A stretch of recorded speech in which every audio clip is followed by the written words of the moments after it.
Bueno, en primer lugar, gracias a Ramón, a Raquel, ¿no?, por el privilegio de invitarme. Y es un privilegio, en parte dice la Biblia que somos un cuerpo, ¿no? Que vosotros sois la parte de ese cuerpo que yo hoy estoy conociendo, y quiero decir que es maravilloso, ¿no?, saber que hay en otras partes, ¿no?, y en este caso vosotros, personas que nada más entrar ya tenemos en común muchísimas cosas. Es como si nos conociéramos de hace muchos años, porque adoramos a Jesús, leemos la misma palabra, ¿verdad? Y es fantástico. Yo también digo a los responsables, ¿no?, que nosotros somos discípulos haciendo discípulos. El maestro solo es uno, es Jesús. Y ya sé que hay el ministerio del maestro, ya sé que hay, que como pastor enseñamos, ya lo sé todo eso. Pero el maestro solo es Jesús. Así que yo estoy aquí en esta mañana también para compartir la palabra, pero estoy como vosotros, un discípulo. Discípulos haciendo discípulos, ¿sí? Así que me siento muy a gusto y muy contento. Y yo espero que en esta mañana, lo digo también, ¿no?, habitualmente, independientemente de la persona que comparta, Dios sabe que tú ibas a venir, aunque a lo mejor no vienes otro domingo, pero Él sabía que tú ibas a venir. Y entonces, simplemente por ese hecho de ser, acudir a la cita de Dios, Dios nos habla en cualquier parte, pero Dios tiene citas. Y el domingo es un tiempo de cita que Dios tiene contigo, y tú has venido. Y simplemente por eso, Dios tiene una palabra para ti. Una palabra que te va a bendecir. Extráela. O a lo mejor ha sido ya. En la lectura que ha hecho el hermano, ¿no? Así que tú puedes pensar que a lo mejor has venido un domingo, pero Dios ahora mismo está viendo tu fe y está viendo, ¿verdad?, que tú tienes sed de Él y no te va a dejar sediento. Así que yo te digo, en este momento no es tiempo de la música, no es tiempo de la oración, es tiempo de escuchar, ¿verdad?, y luego meditar. Así yo pido al Señor eso, que te dé, porque uno puede predicar bien o mal, pero si hay una persona al otro lado que no tiene un corazón abierto, ni Jesús mismo convenció a todos, ¿verdad que sí? No era el problema de Jesús, era un problema del corazón del que escucha, ¿no? Así que vamos a una pequeña oración. Señor, te damos gracias en esta mañana, Dios, por estar aquí con mis hermanos, por el privilegio, Señor, de compartir con ellos. Y te pedimos, Jesús, que tú nos enseñes, empezando también por mí, algo nuevo para nuestra vida, para edificación, Señor, para seguir adelante. Y te damos a ti toda la gloria. En el nombre de Jesús. Amén. Amén. Amén. Muy bien. Contaba en la iglesia el otro día una historia, ¿no? Muchos de vosotros, casi todos, conocéis a Charlie Chaplin, ¿no?, que es un famoso, mítico humorista, ¿no?, que, bueno, del cine mudo, primeramente, ¿no? Charlotte, ¿lo conocéis? No sé si esto se conoce, a lo mejor sí. Yo creo que sí. Pero... Sí, ¿no? Todo el mundo, ¿no?, conoce, ¿verdad? Cine mudo, pero luego también, luego más adelante hizo películas en habladas, ¿no? Y hay una concretamente, ¿no?, que yo resaltaba el otro día, que se llama El Gran Dictador, que es de Charlie Chaplin, ¿no? Y yo contaba también que esta es una de las, yo creo que es la única película que me ha pasado, ¿no?, hace años que la vi, y es la única película que yo he visto que cuando acabó la película la gente se puso de pie aplaudiendo. Y no estamos hablando de un teatro. He estado en teatro, ¿verdad?, en una época de teatro, y es normal en teatro que se levanten, aplaudan, pero en un cine no es muy normal. Y se levantaron la gente para aplaudir esta película. Muy buena, ¿no?, muy buena interpretación. Pero lo que quiero resaltar de él es una frase una anécdota suya, ¿no?, de Charlie Chaplin, que él dice que estaba en una audiencia, como aquí, por ejemplo, ¿no?, y él contó un chiste, ¿no?, y la gente se empezó a reír. Pero luego repitió el mismo chiste la segunda vez. Y ya no se rió tanta gente, se rieron un poquito. Pero es que luego contó el chiste la tercera vez y ya no se rió nadie. Y entonces él dijo, a ver, si sois capaces, o mejor dicho, si no sois capaces de reíros una y otra vez con el mismo chiste, ¿por qué sois capaces de estar quejando, llorando por el mismo acontecimiento una vez, otra vez y otra vez?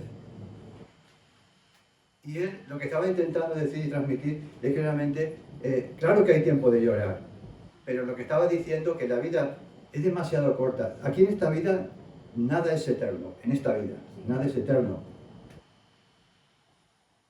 Los problemas tampoco. Qué pena, ¿no? No es eterno, yo me gustaría vivir más años, pero es que los problemas tampoco son eternos. Entonces lo que hablaba y decía esto, ¿no?, es una reflexión con ese toque de humor, ¿no?, para entender que hay tiempo que uno se puede lamentar, pero no podemos estar continuamente lamentándonos, igual que de un chiste no nos reímos porque ya nos hace gracia, ¿no? Entonces, el mensaje que yo tengo en esta mañana, de alguna manera, pues sería eso, ¿no? El tema de mirar hacia adelante, ¿no? De mirar hacia adelante. El otro día en la escuela de discípulos que hablábamos acerca de varios temas, pero salió un tema que era mirar hacia adelante, ¿no? Y esto no es algo nuevo, sino que Jesús lo dijo claramente, ¿no? Él dijo, cuando llamó a varias personas y le pusieron excusas para mirar hacia adelante, Jesús dijo estas palabras: ninguno que pone su mano en el arado y mira hacia atrás es apto para el reino de los cielos, ¿verdad? Entonces, la Biblia, Jesús mismo nos llama a mirar hacia adelante. Y todos tenemos causas para no mirar hacia adelante. Todos tenemos cosas que justificamos, pero en realidad es como un retrovisor. Cuando uno va conduciendo, los que conducimos, ¿verdad? El retrovisor, o sea, tienes aquí un espejo retrovisor, pero no estás continuamente mirándolo, porque si lo miras demasiado, te vas a chocar con lo que tienes delante. Entonces lo miramos de vez en cuando porque el pasado nos enseña. Pero el pasado no lo tenemos para mirarlo continuamente. Continuamente hay que mirar hacia adelante. Y de vez en cuando, y nos ayuda a mirar el pasado para aprender, solo para aprender. No un lastre que nos impide ir hacia adelante, ¿no? Entonces es importante que, ya la Biblia, ¿no? Y Jesús nos decía, ¿no? Que ninguno que pone su mano en el arado debe mirar hacia atrás. Entonces, el otro día estaba leyendo, más que leyendo, estaba escuchando la radio, y a veces Dios te habla de forma que no te espera, ¿no? Como puede ser aquí, el saludo, lo que sea, ¿no? Y estaba escuchando la radio, mientras venía en el coche, Radio Nacional, y estaban hablando acerca de un concepto, ¿no? Que era el concepto de la utopía. Utopía, ya sabemos lo que dice el diccionario, ¿no? El diccionario de la RAE literalmente dice plan o proyecto, doctrina o sistema deseable que se desea, pero que parece muy difícil o imposible. Eso es el concepto del diccionario de utopía, algo que sería muy bueno, pero que es casi imposible, ¿no? Y entonces hubo una persona, ¿no? Eduardo Galeano, ¿no? Que escritor, periodista, pero para mí más que nada es filósofo, aunque no tiene su carrera, pero por sus palabras, ¿no? Y en este programa estaban hablando acerca de esto, que un alumno le preguntó a él, dice que era para él, cómo interpretaba él la utopía, ¿no? Ya sabemos lo que dice el diccionario. Y él dijo, bueno, para mí la utopía es algo así como el horizonte. Como el horizonte, allí. Que tú das 5 pasos hacia el horizonte, pero el horizonte se aleja 5 pasos más. Si tú das 10 pasos hacia el horizonte se aleja 10 pasos más, con lo cual nunca vas a llegar. Eso es la explicación que le dio a este alumno. Y el alumno inteligente dijo, bueno, entonces, ¿para qué sirve la utopía? ¿Para qué sirve? Y él le dijo, precisamente sirve para eso, para caminar. Para caminar. Cuando yo estoy caminando hacia el horizonte, estoy caminando en una dirección. Y esto inmediatamente me vino a la mente, eso no lo dijo la radio, porque no es un programa cristiano, me vino a la mente esas palabras de Jesús, ¿no? Que a mí me parece como una utopía, ¿no? Lo tenemos ahí, si lo podemos leer, creo, en Efesios, capítulo 4, versículo 13. Efesios 4:13, si lo tenéis en vuestra Biblia. Está hablando, en Efesios 4 está hablando que él mismo constituyó apóstoles, a otros profetas, a otros pastores y maestros, a fin de perfeccionar, como dice a los santos. Y el versículo Efesios 4:13 dice, hasta que todos lleguemos a la unidad de la fe y del conocimiento del Hijo de Dios, a un varón perfecto a la medida de la estatura de la plenitud de Cristo. Yo cuando leo este versículo, que hasta que lleguemos a un varón perfecto, varón mujer, evidentemente, a la medida de la estatura de la plenitud de Cristo. Yo cuando leo esto, digo, esto sí que es una verdadera utopía.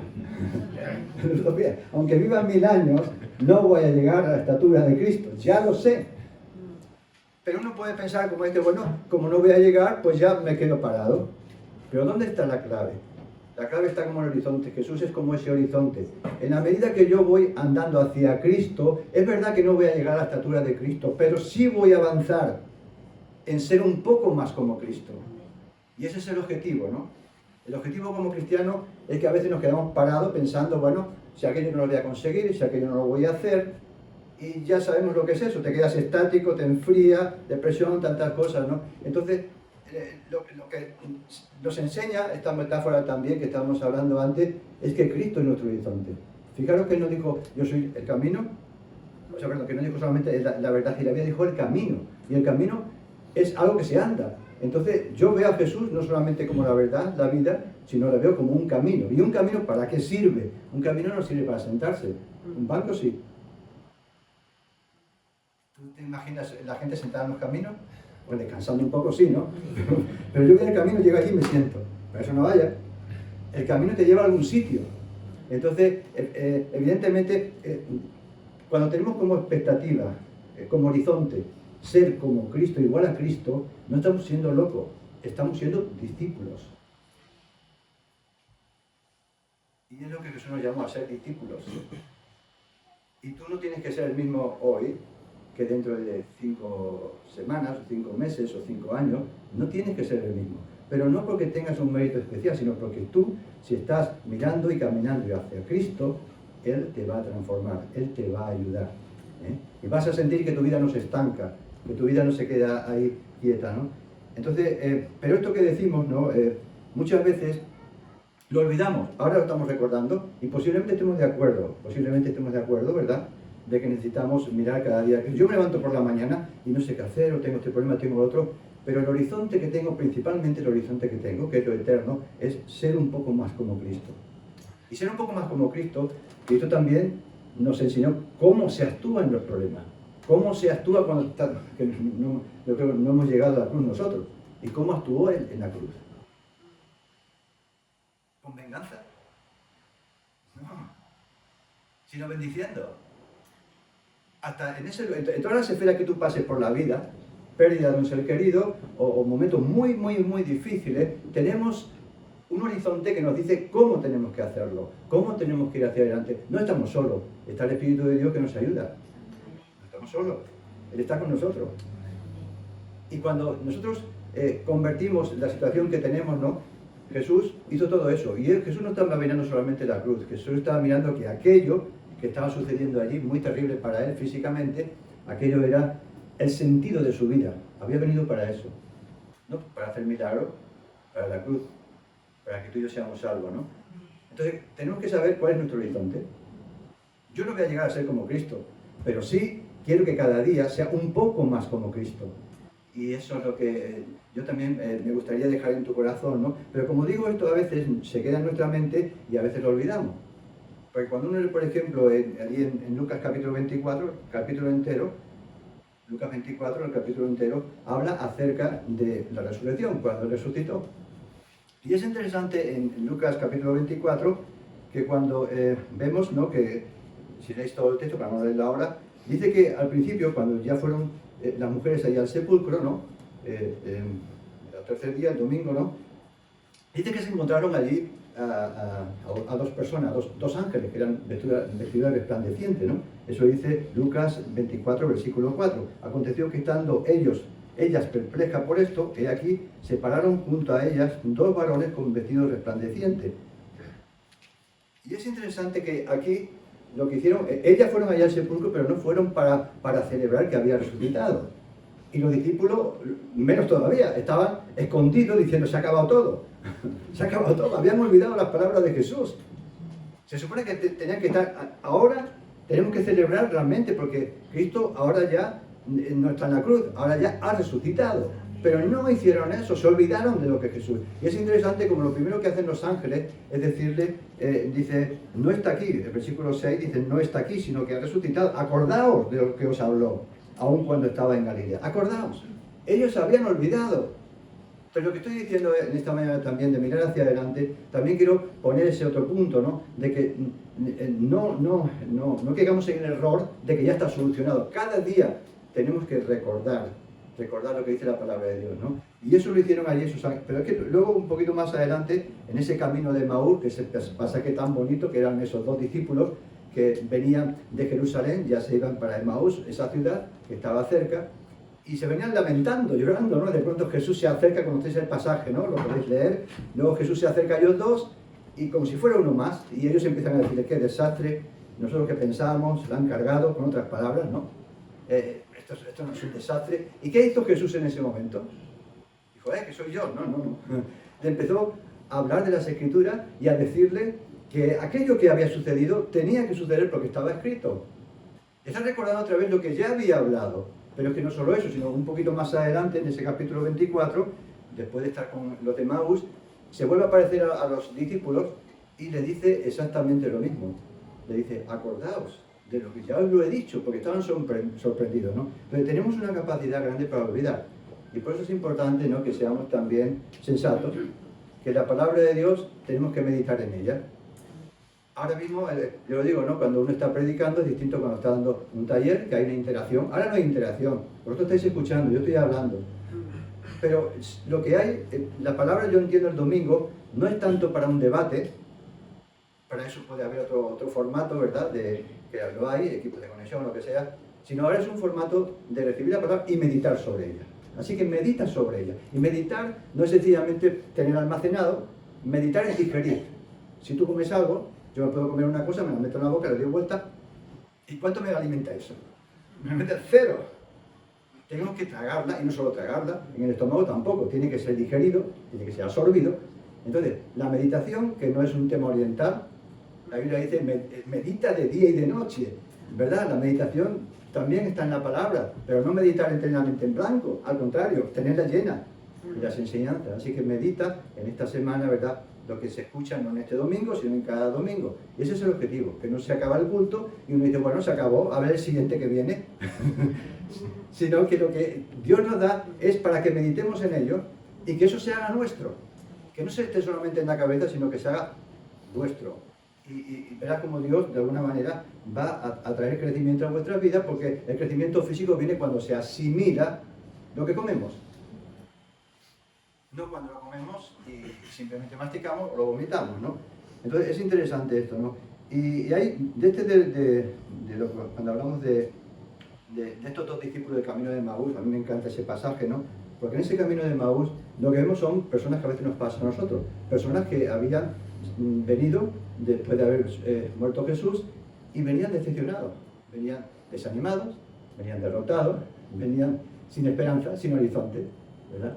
Y es interesante esto, ¿no? Como cuando Jesús se acerca a ellos, el versículo 32 de ese capítulo, y les decía, después de que se aparece a ellos, ese pasaje, ¿no?, para no leer más, versículo 32, que después de acercarse Jesús, en un momento determinado está comiendo con ellos, les reconocen, y ellos cuando ya se marcha Jesús, que se marchó, dice este versículo 32, y se decían el uno al otro, los dos, dice, ¿no ardía nuestro corazón en nosotros mientras nos hablaba en el camino y cuando nos abría la Escritura? O sea, su corazón pasó de desánimo a estar ardiendo. Estaban ardiendo porque Jesús le abrió las Escrituras. Entonces tenemos elementos, ¿no?, para que nuestro corazón arda, no se enfríe. La oración, leer la Biblia, ¿no? La meditación también, la meditación. Porque simplemente leemos y no meditamos, es como si miro en el espejo y me olvido cómo soy. Tengo que quedarme quieto y decir, a ver, oye, que tengo que lavarme la cara, que estoy... ¿no? Algo así, ¿no? Tengo que meditar en ello. Entonces es interesante, ¿no?, como este pasaje nos habla acerca de eso. Hay un ejemplo también que me pasó estas semanas atrás, que hubo un hermano en la iglesia que me regaló, era una cajita y dentro algo parecía como algo, ¿no? No me decía muy bien qué era, parecía como un vaso o algo, ¿no?, porque él me dijo, para el café. Y me dice, hay una sorpresa. Y digo, bueno, yo simplemente ya por el regalo, aunque no fuera nada, yo ya le digo gracias, porque he aprendido que hay que ser agradecido. Al baúl de una torta también, porque te aprendes, es una broma, pero también, ¿qué te enseña? Te enseña también a tener paciencia, a tener un poquito de amor, una dosis extra de amor, ¿verdad? Entonces, de entrada yo le dije gracias, y luego yo me lo llevé en la mochila, lo llevé a casa. Es verdad que no lo abrí, tuve como varios días que no era importante, porque para mí el hecho ya era importante, pero en un momento determinado lo abro. Y cuando yo abro eso, veo una taza negra, bonita, y yo digo, a ver, me dijo algo de la sorpresa. Digo, no la veo. No veo la sorpresa. Digo, bueno, a lo mejor me he equivocado, he escuchado mal, ¿no? Y entonces, pues nada, le digo, bueno, pues la dejo ahí, la taza muy bonita, pero en un momento determinado, la taza la meto en la vajilla, ¿no? En una taza negra, que no se pierde, exactamente igual, ¿no? La meto, ya os imagináis algunos, sí. La meto en la vajilla, aunque no la había usado, pero bueno, como es nueva, esto de la bacteria. Entonces la meto en la lavavajilla y entonces, a mi sorpresa, cuando ya termina la lavavajilla, todo caliente, ¿sabes? Cuando abre la lavavajilla, todo caliente, pues veo la taza y veo que la taza está con colores, con letras, con cosas. Y digo, que esto se ha descolorido. Esto es una ropa, ¿qué ha pasado abajo? Digo, y yo estuve mirando, digo, ¿qué ha pasado esto? ¿No? Yo cogí un trapo para limpiarla, ¿no? Digo, pero al final, bueno, ya me imagináis a uno que yo no me daba cuenta, no es que estaba manchada, sencillamente que es esa taza, ¿no? Que lógicamente tiene una inscripción dentro y está cubierta con una pintura que cuando esa pintura alcanza una temperatura, digamos, se hace transparente. ¿Habéis escuchado alguna vez? ¿La habéis visto? ¿La habéis tenido en taza? Bueno, pues esto yo no lo conocía y es así. Este tipo de se hace, ¿no? Se pone una fotografía, se pone un texto, ¿no? Y entonces lo que sucede es que cuando tú echas el café, por eso me dijo, ahora todo empieza a encajar. Algún día cuando estemos en el cielo encajará todo, no te preocupes. Si tú no entiendes por qué se decolora tu vida, por qué pasa esto, o por qué se te pega, yo qué sé. Algún día, yo digo, lo entenderemos todo. Entonces ya empezó a encajar, ya yo encajé porque me dijo que había una sorpresa. Hasta entonces yo pensé, digo, bueno, esto es una sorpresa. Pero en ese momento me di cuenta, la sorpresa era eso, que cuando él me hizo énfasis de toma el café. Entonces, el café caliente, se supone el café, ¿no? Yo no eché el café, pero luego en un momento determinado, ya después de eso, puse agua, la metí en el microondas, se empezó a calentar y cuando la saqué estaba prácticamente un texto muy bonito, que es un texto que hablaba de Juan capítulo 21, ¿no? Cuando Jesús le dice a Pedro, me amas, ¿no? Y estaba todo el texto ahí, y ponía mi nombre, Pedro también, yo que he visto el juego de Pedro, ¿no? Y apareció. Pero luego, ¿qué hice? Luego puse la taza en una mesa al lado, porque ya sabía un poquito de qué iba, en el salón, la puse ahí al lado, y me daba cuenta que a medida que se iba enfriando, la taza se iba cubriendo de negro. Se iba cubriendo, Pedro ya no se veía Pedro, se veía parte, esta parte, ¿no? Hasta que, viste esta fotografía para luego enseñarla, ¿no? Y entonces, la taza, cuando se enfrió, se llenó toda de sombras de negro y volvió a ser negra, ¿verdad? Y esto también, de alguna manera, es una enseñanza, ¿no? que yo veo, ¿no? Pensaba también que en nuestra vida es lo mismo. Nuestra vida es un poco negra. Dice la Biblia que todos somos pecadores. Algunos creen que no. Pero cuando tú te acercas al Espíritu Santo te das cuenta de que hay muchas cosas que hay que cambiar. Y a veces como esa taza, ¿verdad? Entonces yo me he dado cuenta, ¿no? Que a veces, por ejemplo, hay muchos textos, ¿no? En Primera de Juan capítulo 4 dice que el amor echa fuera el temor, y luego también en Colosense, ¿no? Dice capítulo 3, versículo 14, dice que sobre todas las cosas vestidos del amor, que es el vínculo perfecto, etcétera, etcétera. Y yo pensaba esto, en nuestra vida, lo importante que es no calentarnos en el microondas, no te metas en el microondas, sino es dejar que el amor de Dios te llene. El amor de Dios te llene. Y el amor de Dios cuando te llena es como ese fuego, ¿verdad? Que cambia. Hay varias formas de cambiar. Te puede cambiar como cuando a alguien le ponen una multa, ¿verdad? Porque hace cosas que no están bien, o le meten en la cárcel, o puede cambiar porque te toca tu corazón Jesús, ¿no? Y realmente ya no es que te prohíben, es que ya no quieres hacerlo. Porque el amor no te va a llevar a prohibir robar, el amor te va a llevar a que no quieres robar. Y eso es lo auténtico. Eso lo otro sencillamente es superficial. No hago esto porque me van a pillar. Pero eso, en cuanto te dejan solo, la lías. Pero si hay un cambio auténtico de dentro, ¿verdad? Que viene de dentro, que tú ya no lo deseas, y no lo deseas no porque sabes que está mal o bien, sino porque el amor te impide odiar. Y el amor nos transforma, quita el rencor, quita los miedos, como hemos leído, ¿no? El perfecto amor echa fuera el temor, ¿no? Así que yo también, uno de los textos que quiero traer, ¿no? Con esto que estoy hablando, es interesante que cuando el texto que me puso en el vaso, que era en Juan capítulo 21, cuando Jesús le dice, ¿no? Juan capítulo 21, versículo 15, dice, cuando hubieron comido, Jesús dijo a Simón Pedro, Simón, hijo de Jonás, ¿me amas más que esto? Y él respondió, sí, Señor, tú sabes que te amo. ¿Sabéis que este texto 3 veces le dice, lo podéis leer, Juan capítulo 21, 15 en adelante hasta el 17, Jesús le hace la misma pregunta, ¿me amas, Pedro? Y la respuesta de Pedro, por supuesto, sabes que te amo. Pero cuando Jesús le hace esa pregunta, no está asociada, yo que sé, a que Pedro sepa que le ama. Está asociada al servicio. Porque cuando Pedro le dice, sí, tú sabes que te amo, la respuesta de Jesús es, cuida de mis ovejas. apacienta mi rebaño. Preocúpate de la iglesia, preocúpate de los demás. Cuando hablo de iglesia no hablo de templo, hablo de personas. Entonces es interesante que ya en ese último momento, ¿no? Porque Jesús había resucitado, se había aparecido, no le dice a Pedro, Pedro, recuerda tu mal carácter, recuerda de ser más humilde, recuerda de no enfadarte. No le dice nada de eso. Le dice, y es lo último que le está diciendo, yo creo que es lo último que le dijo a Pedro, por lo menos que aparece ahí, ¿no? Luego ya tendría otras experiencias. Pero es interesante que cuando Jesús le está diciendo eso, lo asocia al servicio que va a hacer Pedro de servir, de cuidar de las ovejas, y las 3 veces le recuerda, me amas, me amas, me amas, porque realmente es lo que estaba diciendo antes, lo que cambia y quita las sombras de mi vida, de mi taza, de tu taza, no es la sabiduría, no es sencillamente el conocimiento, no es la religión, es que el amor de Dios esté dentro de ti. Y vendrás solo, tú de pronto te llenas del amor de Dios y aquello que te parecía que te iba a hundir, te parece una tontería, porque es tan grande el amor de Dios en tu vida, ¿verdad? Que entonces dices, bueno, si no ha cambiado nada, sí, he cambiado yo.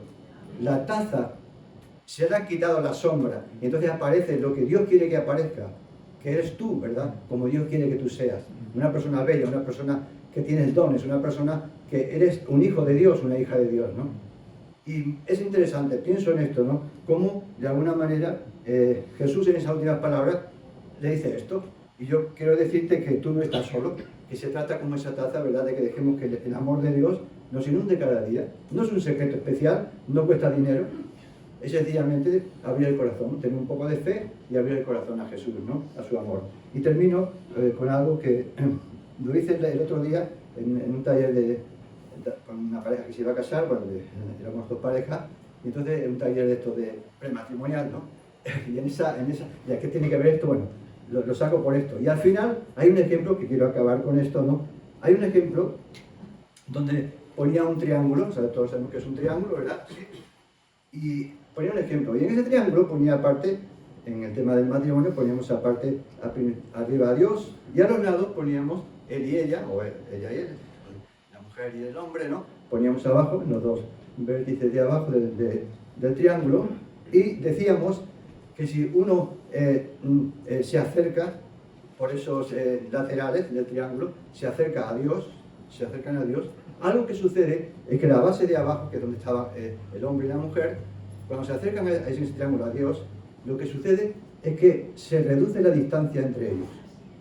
Y el símbolo era que entre el hombre y la mujer, una de las mejores, digamos, como diría yo, consejos o tácticas, lo que quiera, es, por supuesto respetas, pero es el acercamiento a Dios. Porque cuando si se acercan los 2 cónyuges a Dios, ¿verdad? Lo que va a suceder es que ellos mismos también se van a acercar. ¿A que sí? Cuando hay problemas en la pareja, pero esto también se puede aplicar en nuestra relación con mis hermanos, ¿no? Mis hermanos. Entonces, si yo estoy cerca de Dios, me va a acercar a ti. No es que no me gusta el carácter, es que a lo mejor, es que, ya ves, no me saluda, ¿no? La solución no está tanto en sancionar a esa persona, sino la solución está en que nos acerquemos a Dios. Cuando nos acercamos a Dios, me acerca al prójimo. Por eso termino con esto. Los 10 mandamientos empieza con un mandamiento que no es caprichoso. El primero, amar a Dios. Uno puede pensar, bueno, Dios qué egoísta, ¿no? Porque a ti, porque no, yo qué sé, a otra persona. Pero la respuesta es muy sencilla.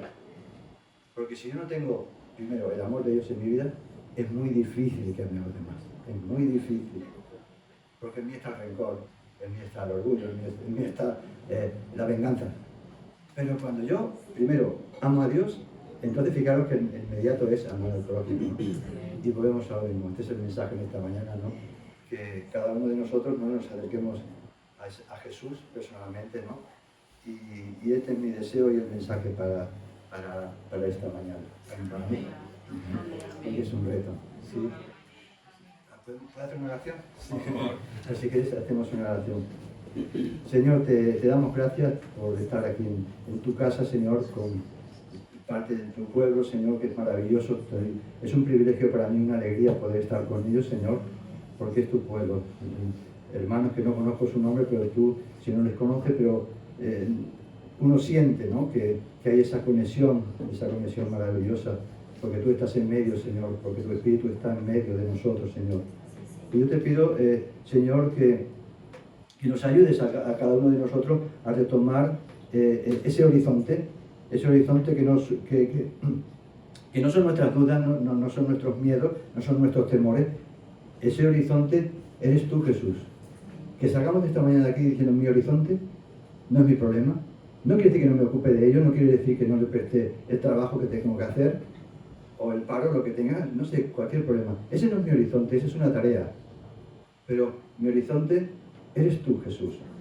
Que en esta mañana salgamos de aquí con ese mensaje. Jesús es mi horizonte. Sé que cada vez que me acerco a Él no voy a llegar ya a ser como Él, pero sé que voy a ser transformado. Y yo te pido, Señor, en esta mañana que tu horizonte seas tú, pero también tu palabra, tu presencia y tu amor. Y te damos muchas gracias. Estamos aprendiendo. Yo estoy aprendiendo, Jesús, en este día. Y te pido, Espíritu Santo, Señor, que tú bendigas esta iglesia, a los pastores en primer lugar, Señor, y a cada obrero que está aquí, Padre amado, cada persona que ha venido y los que van a venir también, Señor, que tú los bendigas, que bendigas también este barrio, esta zona, Señor, porque es tu obra, no es nuestra obra. Ayúdanos, Señor, ayúdanos, Padre, a recordar lo que hemos escuchado, meditar sobre ello, ¿vale? Y que sea parte nuestra, Señor, que no quede en la mente, sino que llegue a nuestro corazón. A ti sea toda la gloria, en el nombre de Jesús. Amén. Amén.